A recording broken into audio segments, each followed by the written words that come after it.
Good morning. This is Black Crow walking from Australia, bringing you a study of A Course of Love by Mari Perron. We're up to chapter 11, verse 11 today. Wow, look at all those ones. 11 is in numerology is mastery, and we're up to 11:11. Are we up to self-mastery? Let's see if we can master today's lesson. All right, let's read it. We're talking about will and willingness today. You do not see that what you choose to do with your free will matters not at all to God. For what you have chosen to use it for is the one thing that it cannot provide: your separation from your Creator. He remains as He is, as you remain as you are. It is true that your free will is powerful, as it is a part, but only part, of what has allowed you to believe in your separated state. While you could have used your free will to create like unto your Father, you, by choosing to make yourself separate from Him, something that could never truly occur, you have chosen instead to do something at all to do nothing at all with your free will, but make this one insane choice. Your willingness to make a new choice is what will once again make you free, your free will like unto your Father's will, which is one with it, which is one with it in truth. Your protectiveness of your free will is why we must separate willingness from your perception of free will.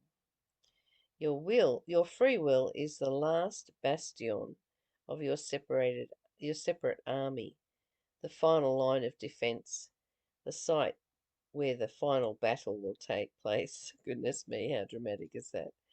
Before this final battle is reached, your willingness to change your mind about its need to be fought is what is desired by your Father and this course. Are you willing to change your mind? Stop the battle. Goodness me, stop the battle. And just, I guess, surrender to love. And that's what it's really all about. Surrender to love, that you are love. If you're using your free will to fight against yourself, then that's what you're doing, fighting against yourself. When you fight against love or God, God is love. When you fight against love, you hold yourself separate from everything and everyone. Then you're fighting a losing battle because you are one, you are love. And fighting against it doesn't serve any purpose other than to bring you stress and isolation and separation. God will never wrestle your free will from you or fight battles to win it for Himself. This final battle is in your own mind. That's it. It's the mind that wants to fight against everything, really. And it is a figment of the illusion you have made. Let this prophecy you have made go and realize that willingness does not negate free will. Yet even while you cannot yet quite give up your guardianship of it, it is sufficient to begin with a temporary choice, though a lasting choice will be required before you will feel the shift of cause and quit worrying about effect. For now what you desire are effects. Without realizing, cause must shift to change the effects you would have come about. This matters not at this point. You are offered the opportunity to make a temporary decision that can be rescinded at any time. Your temporary willingness will be enough to begin to affect cause, and in so doing, bring some sanity to your restless mind and heart. What willingness is it that you are asked to give? It can come in many manners and be given many forms. It can be called a willingness to change your mind, or to allow yourself to be open to new possibilities. It can be called a change of heart, or a willingness but to, for a little while, withdraw your fear and your protection from it. But what this willingness really does is allow your call to be sounded, your call to love and be loved. It is a willingness to receive love from your source and to be loved for who you are. Is this so much to ask? Well, that's interesting. The wording is interesting because it really challenges, doesn't it? It really hits you in the face and says, hey, wake up. Don't use your free will to be separate from love. Don't choose the pain body. Don't choose the fear. Don't choose to fight against anything.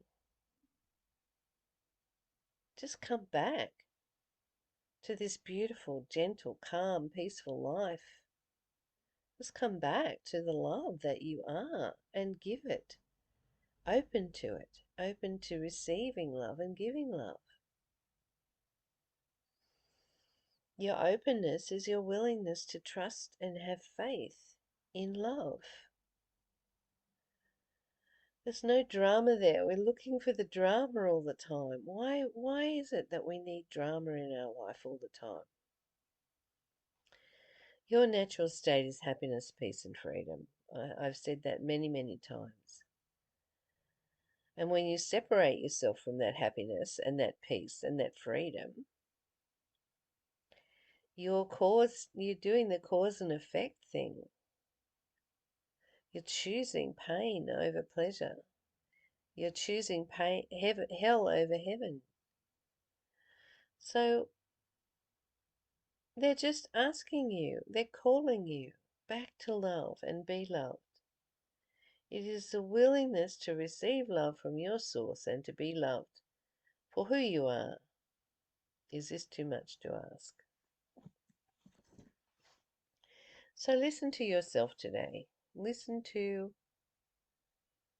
how you're being in the world. Are you trusting your own inner guidance, your own inner journey? Are you choosing to self-love, to give to yourself today, to learn to receive that love?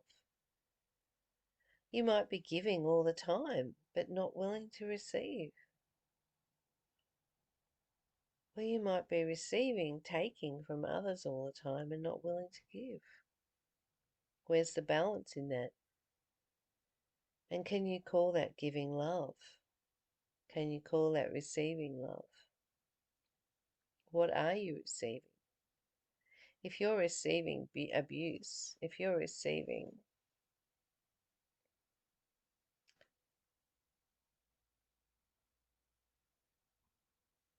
the sadness of life instead of the happiness of life, then you've abandoned yourself and you've abandoned the love that you truly are. It's never been taken away from you. It's who you are. It is your internal landscape. It is the environment that you are born into. Not on the outside, on the inside. Born inside. I guess that's being born again in Christian language. Who knows?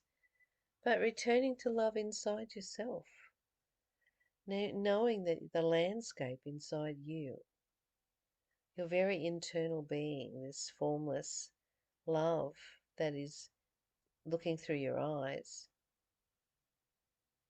is an environment that is a holy sanctuary, that love abides here, and love is who you are.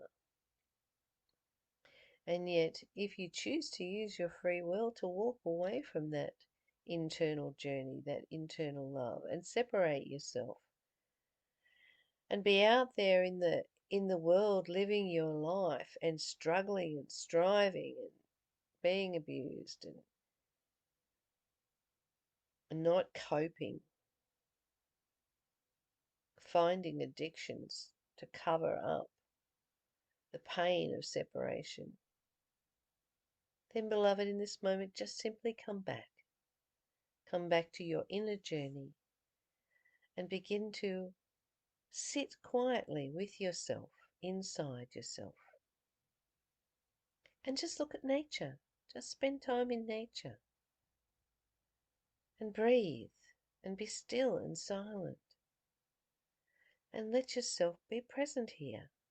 Just be present with what is. Don't look to the outside anymore for who you are and what life is really all about. Look inside yourself and be connected and joined once again with the nature of love and with the nature of this planet. I love you. I hope you've enjoyed today's reading. Until we meet again tomorrow, bye for now.